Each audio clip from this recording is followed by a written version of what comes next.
Bizi yaz etti tanış, sen bulut mənsə yağış. Gəl sən ol xəlvət otaq, mən gəlim qarış qarış. Otağına mehman olum, sənə elə qurban olum, sənə belə qurban olum. Gəl yağım üzlərinə, süzülüm gözlərinə, sənə səssiz sarılım, qarışım sözlərinə. Ruhumla leysan olum, sənə belə qurban olum, sənə belə qurban olum. Dərd ol dərmanın olum, ruh ol mən canın olum.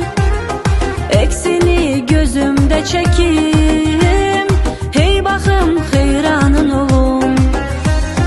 Sən dedin sultanın olum, bir ömür cananın olum.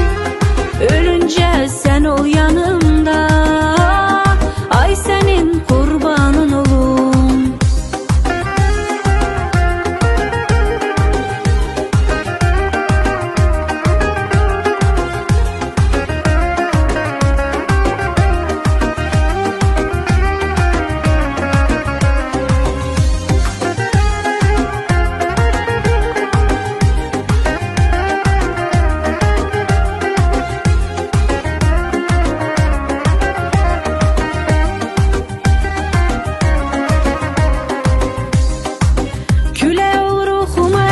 Gizli gel gör şətələs, küləyinlə hədrini hiss eyləyim hər nəfəs. Yoxluğuna düşman olum, sənə belə qurban olum, sənə belə qurban olum.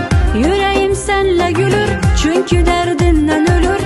Qəlbimin də qəlbi var, onu da sənlə bölüm. Qoyma mən pişman olum, sənə belə qurban olum, sənə belə qurban olum.